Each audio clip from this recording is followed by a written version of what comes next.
Ladies and gentlemen, when President Trump looks straight at the American people and says one word, prepare, this is not small talk. This is not trolling. This is not like a throwaway line. That is a sitting president signaling that the ground beneath Washington is about to shift. Because here's what happened next. Within hours, a billionaire donor publicly put $250 million on the table. Not for ads, not for rallies, but for something far bigger. This is a fight over the very rules that govern the presidency. Then top congressional lawyers, they stepped forward and they said something that the media desperately hoped that you would not hear. The Constitution may not be as settled on presidential term limits as you may have been told. And now members of Congress are openly floating these amendments. Legal loopholes are being debated in the open, folks. And the phrase third term is no longer being whispered. This is being discussed out loud with real money, real lawyers, and real power behind it. Now, this isn't about whether it will happen. This is about the fact that it is being seriously prepared for while President Trump is in office, and Americans they're being warned in advance.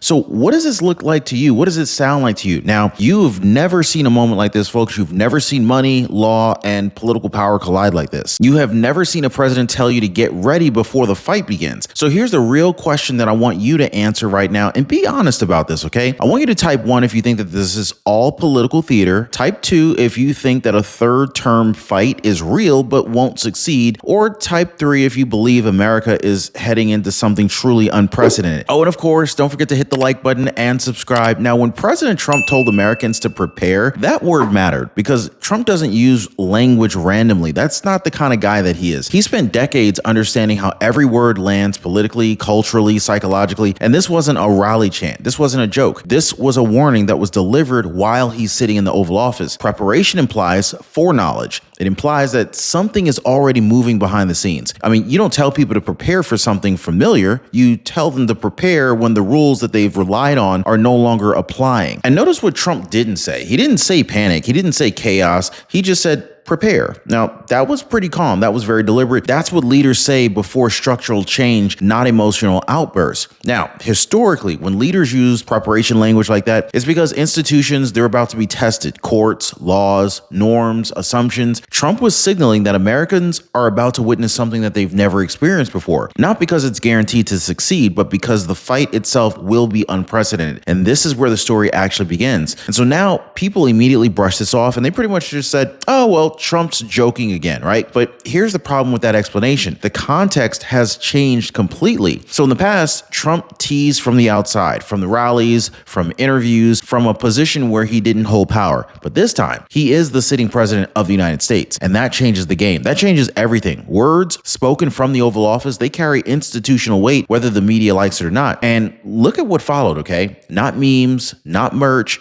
not trolling tweets. What followed was money, some serious money, and some serious legal discussion. Billionaires don't float 9-figure offers because of jokes. Constitutional scholars don't publish arguments because of vibes. Power plus timing is the difference here. So when Trump hints now, institutions react, markets listen, lawyers mobilize, Congress watches, and the media panics. That is why this moment feels heavier. This is not just words alone. It's what started moving immediately after those words were spoken. And that's where things start getting very real. All right, so let's talk about the moment that just changed this from speculation to seriousness. The $250 million offer, okay? Miriam Adelson didn't whisper this to a campaign aide. She didn't float it through a PAC. She said it out loud. $250 million.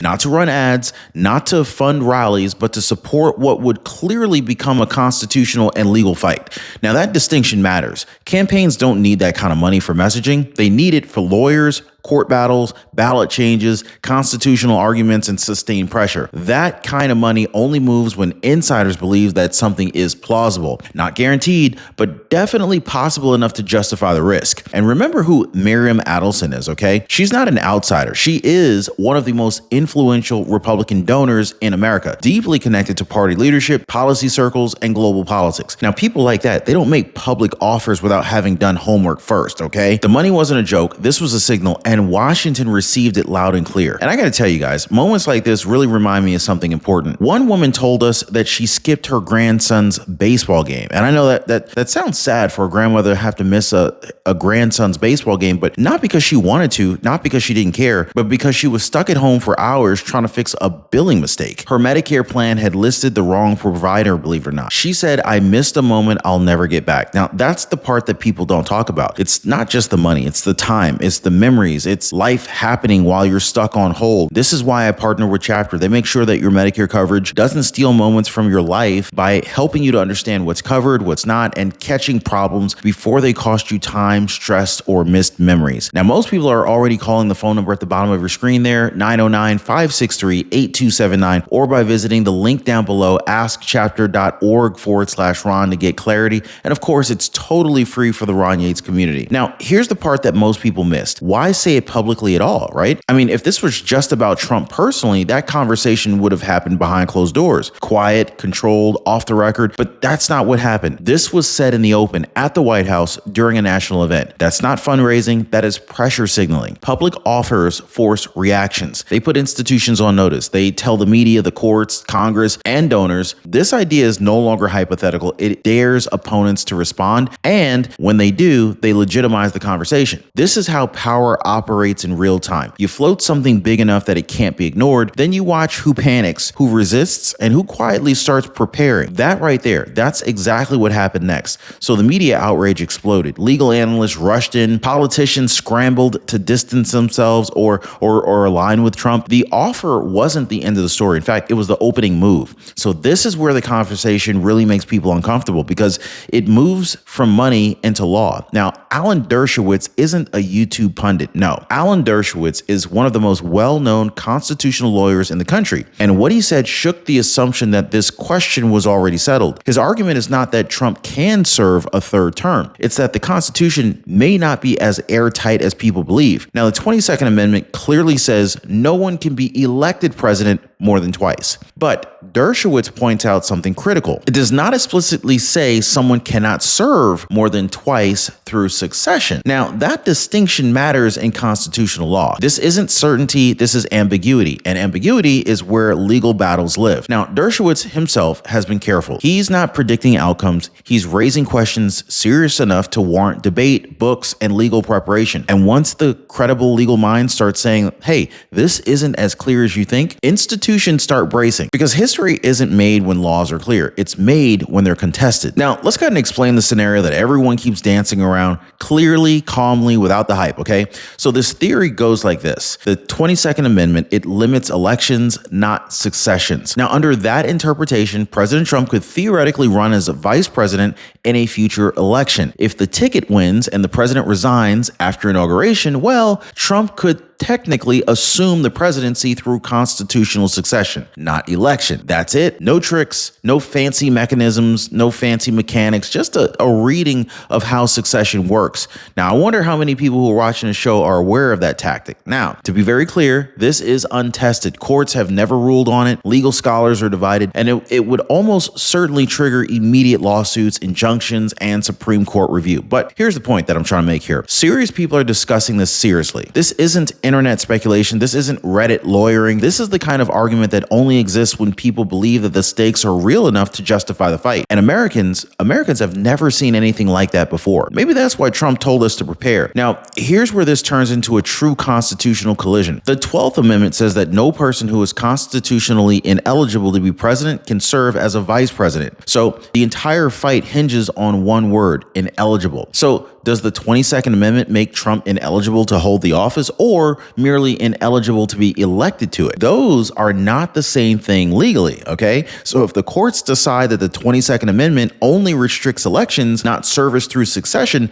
then the 12th Amendment may not apply. And if they decide otherwise, well, then the door slams shut. That is the fork in the road that we're at here right now. And so here's the key point. Voters would not decide this. Congress wouldn't decide this. Cable news would not decide this. Judges would. So once amendments collide, interpretations become power. And once interpretation becomes power, the Constitution stops being a static document and starts becoming a battlefield. This is why this is being taken so seriously, even by people who hate this idea. And while Washington is arguing, while bureaucrats stall, and while life-saving breakthroughs get trapped behind red tape and elitist institutions, something very different is happening quietly in America right now. Because for decades, some of the most powerful treatments in the world were only available to the right people, the right hospital, the right specialist, the right zip code. And if you didn't have that, well, you were told to wait, or worse, you were told that there was nothing left to do. That is not America first, folks. That is not patient first. And it's exactly the kind of broken system that President Donald J. Trump keeps calling out when he talks about rebuilding American strength and putting regular people back in the center of the story. Today's video is sponsored on behalf of Immix Biopharma, currently listed on the NASDAQ under ticker symbol IMMX. And what they're developing could change who actually gets access to a life-saving class of therapy in this country. Immix Biopharma is advancing NXC-201. This is a next-generation BCMA-targeted CAR T therapy for released and refractory amyloidosis, which is a life-threatening disease with no FDA-approved treatments for relapsed or refractory patients, and for those with advanced cardiac involvement, survival can be under a year. Now, here is the bottleneck. CAR T can work, but it's been boxed into elite centers because of safety challenges, especially neurotoxicity and prolonged cytokine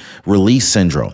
This is why only about 5% of the US medical centers can administer CAR T today. Now, Immix is trying to break that wall with its Ingenious platform. This is a sterically optimized CAR T architecture that's designed not just for potency, but for real-world safety and access. Now, Ingenious is built to drive high transduction efficiency. And this matters because it supports manufacturing scalability, more consistent production, more potential capacity, and a clearer path to broader hospital adoption if the data holds. And then there's the safety engineering. Low tonic signaling is intended to reduce always-on T-cell activation that can drive exhaustion and toxic side effects. Meanwhile, anti-exhaustion features are designed to help the cells persist and keep working longer. This is the kind of durability that you need when you're fighting a disease that doesn't give you time. Now, look at the results that Immix has highlighted. In relapse refractory amyloidosis,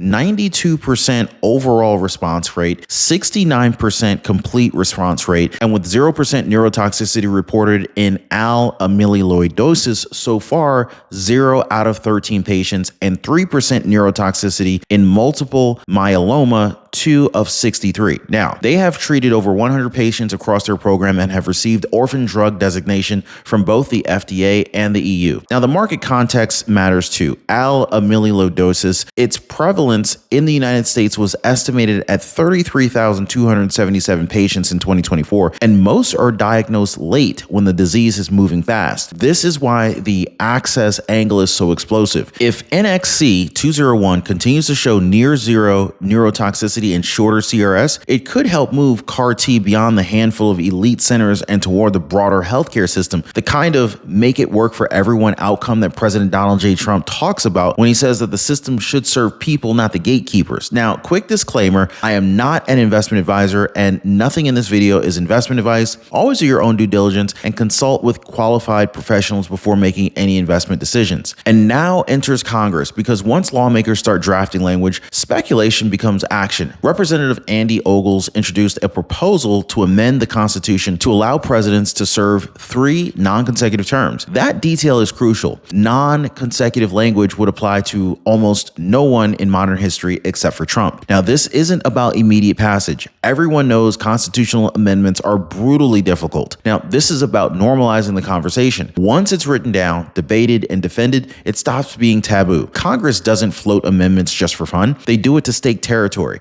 to test reactions, to build coalitions, and to apply pressure. And notice the timing here. This isn't happening after Trump leaves office. It's happening while he's still president. Now, that alone tells you that lawmakers are preparing for a long-term fight, not a short-term headline. Also, keep in mind, Trump's got 3 more years at a minimum in office. Ideas become real when Congress puts them on paper. So here's an important test, because this is where a lot of people misunderstand Trump's warning, okay? So prepare does not mean that this will in fact happen. It means that the fight itself is coming. So even if every third term path ultimately fails, the process would still unleash legal chaos, lawsuits in multiple states, emergency court filings, injunctions, media warfare, protests, counter protests, congressional hearings, and nonstop constitutional arguments playing out in real time. That's the disruption that Trump was pointing to. Americans are used to clean rules, elections, transitions, clear outcomes. This would be none of that. This would be the uncharted territory where institutions clash publicly, legitimacy gets questioned, and outcomes aren't known in advance. And this is why preparation matters, mentally, emotionally, and politically. Because once you open the door to testing constitutional limits while a sitting president remains in power, the country doesn't go back to normal just because the final ruling says so. Even losing the fight permanently changes the system. I mean, if this escalates, everything funnels to one place, the Supreme Court. You guessed it. Not Congress, not cable news, not social media, 9 justices.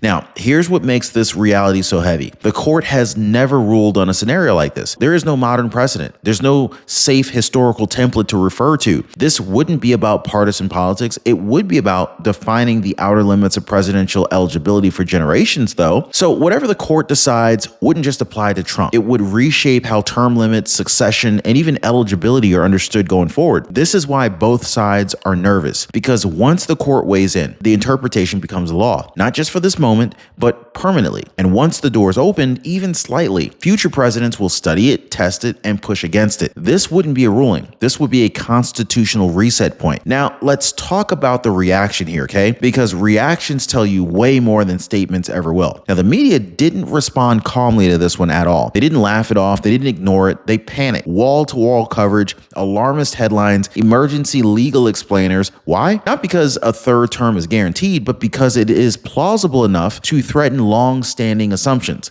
Institutions panic when control feels uncertain. Newsrooms, bureaucracies, political elites, they are built on predictability. Term limits are predictable. Succession is predictable. What Trump introduced with one word, prepare, was unpredictability. That is the real fear. Not Trump himself, but a system being forced to publicly defend rules that it assumed would never be challenged again. So you don't see this level of reaction unless insiders really believe that the conversation could move beyond theory. Panic isn't proof of success. It is proof of perceived risk. And once fear enters the system, mistakes follow. So what are Americans really being asked to prepare for? Not a coronation, not a guarantee, not chaos, but a test. A test of whether long-standing political assumptions can survive open challenge. A test of whether institutions can handle ambiguity without breaking. A test of whether the country can witness a constitutional fight without tearing itself apart. Preparation in this sense is mental, it's emotional, it's civic. Trump wasn't telling people to pick a side. He was telling them not to be shocked, not to be blindsided, not to assume tomorrow will look like yesterday. Because once the rules themselves are debated in real time, history is being written whether you like it or not. You may never see a third term, but you are watching something just as rare. The limits of power being tested are in the open, and this is why President Trump said prepare. If this breakdown helped you to understand what's unfolding right now, make sure to hit subscribe on the channel because this story is far from over. Like the video, share it, and I'll see you next time.